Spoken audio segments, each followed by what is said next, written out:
அஸ்ஸலாமு அலைக்கும், welcome back to my channel. இன்னொரு வீடியோவில் உங்கள் எல்லோரையும் மீட் பண்ணுறதுல ரொம்ப ஹாப்பியாக ஃபீல் பண்ணுறேன். இந்த வீடியோ எப்படின்னா ஒரு நார்மல் டே இன் மை லைஃப்லாம் கிடையாது. ஆக்சுவலாக அஃப்ரீனோட மேரேஜ், அதாவது என் சிஸ்டர் மேரேஜுக்கு ஒரு எலக்ட்ரிக் க்ரில் வந்து ப்ரெசண்ட்டாக வந்துச்சு. அஃப்ரீன் மேரேஜ் முடிஞ்சே 1.5 வருஷம் கிட்ட ஆகிடுச்சு. ஆனால் இப்போ தான் அதை வந்து ஓப்பன் பண்ணி பார்த்து அது எப்படி வேலை செய்தா இல்லையான்ட்டு ஒரு குருட்டு நம்பிக்கையில் ஓப்பன் பண்ணிகிட்ருக்கோம். இது வந்து ப்ரெசென்ட் பண்ணது பார்த்திங்கன்னா என்னோடய பெஸ்ட்டு ஃப்ரெண்டு தான். அதனால் அஃப்ரீன் வீட்டுக்கு நான் கொடுக்க மாட்டேன்ட்டேன். அஃப்ரீன் கேட்டா, எனக்கு தானே வந்துச்சு, எனக்கு தான் அப்படின்னா நான் கொடுக்க மாட்டேன்ட்டேன். ஏன்னா எனக்கு என் ஃப்ரெண்டு ப்ரெசென்ட் பண்ணனால நான் தூக்கி வச்சுக்கிட்டேன். பட் இப்போ இது யூஸ்ஃபுல்லாக இருக்குது. ஜைப்பேனா இல்லை ஏதோ ஒரு பிராண்டு, அது சரியாக தெரில. ஜைப்பேன் போட்டு ஒரு பிராண்ட் போட்டிருக்கு, அந்த பிராண்ட்லேருந்து வந்திருக்கு. டெஸ்ட் பண்ணி பார்த்துடலாம். ஏன்னா நான் இன்னொரு வந்து சார்கோல் வச்சு ஒரு க்ரில் அடுப்பு வச்சுருக்கேன். ஆனால் வந்து சார்கோல் ரெடி ஆகிறதுக்கே வந்து ஒரு 2 hours கிட்ட ஆகிடும், அந்த கங்குலாம் ரெடி ஆகிறதுக்கு. அப்போ நம்ம வந்து ஈஸியாக வந்து பண்ண முடியாதுங்காக இதை வந்து சரி அவங்க ப்ரெசென்ட் பண்ணி பத்திரமா வச்சுக்கிட்டு இப்போ வந்து ட்ரை பண்ணி பார்த்துட்டு இருந்தேன். ஆக்சுவலாக இது இந்த அசம்பிள் பண்ணுறதும் பெரிய வேலையாக இல்லை. எல்லா இன்ஸ்ட்ரக்ஷன்ஸும் கொடுத்துருந்துச்சி.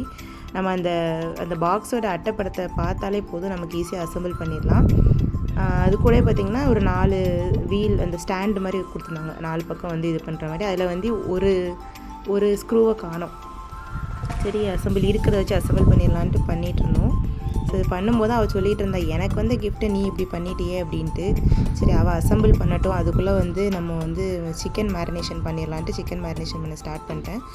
ஆஸ் யூஷுவல் எப்போதும் போடுற சிக்கன் 65 மசாலா மாதிரி தான். மஞ்சப்பொடி, மிளகாத்தப்பொடி, இஞ்சி பூண்டு பேஸ்ட்டு, அப்புறம் வந்து உப்பு, கொஞ்சமாக பைண்டிங்காக மட்டும் நான் கார்ன்ஃப்ளவர் ஆட் பண்ணியிருக்கேன். அப்போ தான் வந்து இந்த மசாலா வந்து கீழே விழாததுக்காக கொஞ்சமாக வந்து ஆயிலும் ஆட் பண்ணியிருக்கேன். மற்றபடி நம்ம எப்போதும் போடுற சிக்கன் 65 மசாலா தான். தேவைன்னா வந்து தந்தூரி மாதிரி ரெடி பண்ணோம் அப்படின்னா அந்த சார்கோல் வந்து ஹீட் பண்ணி உள்ளே வச்சு மூடிட்டிங்கன்னா கொஞ்சம் அந்த தந்தூரி ஃப்ளேவர் இருக்கும். நான் இது வந்து லெக் பீஸில் ட்ரை பண்ணலான்ட்டு ஒரு 4 லெக் பீஸ் மட்டும் வாங்கியிருந்தேன். ஸோ அதை வந்து நல்லா மேரினேட் பண்ணி ஊற வச்சுட்டேன். இந்த மேரினேஷன் வந்து எப்போதுமே என்னை தான் பண்ண சொல்லுவேன் என் தங்கச்சி, ஏன்னா வந்து மசாலா வந்து கரெக்டாக போடுவேன்ட்டு. ஸோ ஓரளவு நல்லா மேரினேஷன் பண்ணிவிட்டு ஒரு 30 minutes கிட்ட நான் ஊற வைக்கலான்னு பார்த்தா, ஏன்னா அடுப்பு ரெடியாக லேட் ஆகும்னு நினச்சேன். அதனால் 30 minutes ஊற வைக்கலான்னு பார்த்தா அடுப்பு வந்து டக்குன்னு ரெடி ஆகிடுச்சு. ஸோ ஒரு 10 minutes கிட்ட தான் வந்து அந்த மேரினேஷனே இருந்துச்சு. ஸோ எல்லாத்தையும் தொடச்சி எடுத்துகிட்டு என் தங்கச்சி வந்து ஒவ்வொன்றா பண்ணிகிட்டு இருந்தா. இதில் இன்ஸ்ட்ரக்ஷன் போட்டிருக்கு, படித்து காமி அப்படின்னா ஒரு இன்ஸ்ட்ரக்ஷன் வேண்டாம், அங்கே பார்த்தாலே தெரியுதுன்ட்டு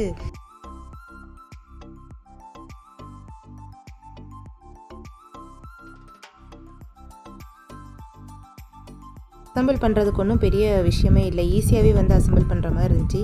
சரி இந்த ஸ்டாண்டு தேவையில்லை, இருந்தாலும் கொடுத்துருக்காங்களேன்ட்டு அந்த 4 பக்கம் அந்த ஸ்டாண்டை வச்சுட்டு கொஞ்சம் ஒசந்த மாதிரி இருந்துச்சு. ஆனால் என்ன ஒரு டிஸ்அட்வான்டேஜ்னால் இது வந்து நல்ல ஹீட் ஆகுது, உடனே ஹீட் ஆகுது. குழந்தைங்க பக்கத்தில் கூட நம்மளுமே கை தவறி சுட்டுட்டோன்னு வைங்கன்னா சரியான வந்து சூடு பிடிச்சிடும். அந்தளவுக்கு வந்து உடனே ஹீட் ஆகிடுச்சு. அதில் வந்து ஒரு 5 நம்பர்ஸ் கிட்ட கொடுத்தாங்க. ஸோ நான் வந்து 5 தான் வச்சுருந்தேன்.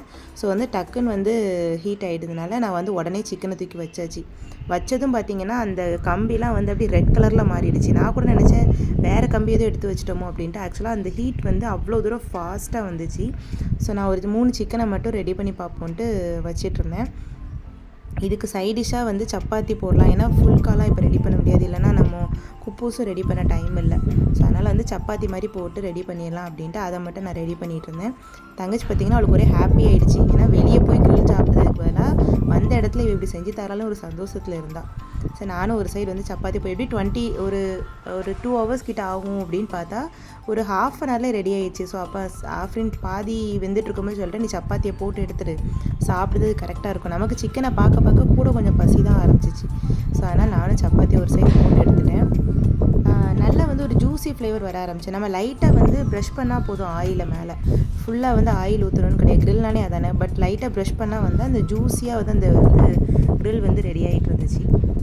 வெளியே பார்த்திங்கன்னா சரியான காற்றடிச்சிட்டு இருந்துச்சு. ஜாராக்கு வந்து எப்படி செடிக்கெலாம் தண்ணி ஊற்றுறது மாதிரி சொல்லி கொடுத்துட்ருந்தேன். ஏன்னா வந்து அடுப்பு பக்கத்தில் வந்துடக்கூடாதுன்னு பின்னாடி கூப்பிட்டு போயிட்டு இப்படி செடி ஊற்று, இந்த தண்ணி ஊற்றி அந்த தண்ணி ஊற்றுன்னு கரெக்டாக 20 minutesல பார்த்திங்கன்னா நல்லா ஜூஸியாக சூப்பராக வந்து ஒரு க்ரில் சிக்கன் ரெடி ஆகிடுச்சு.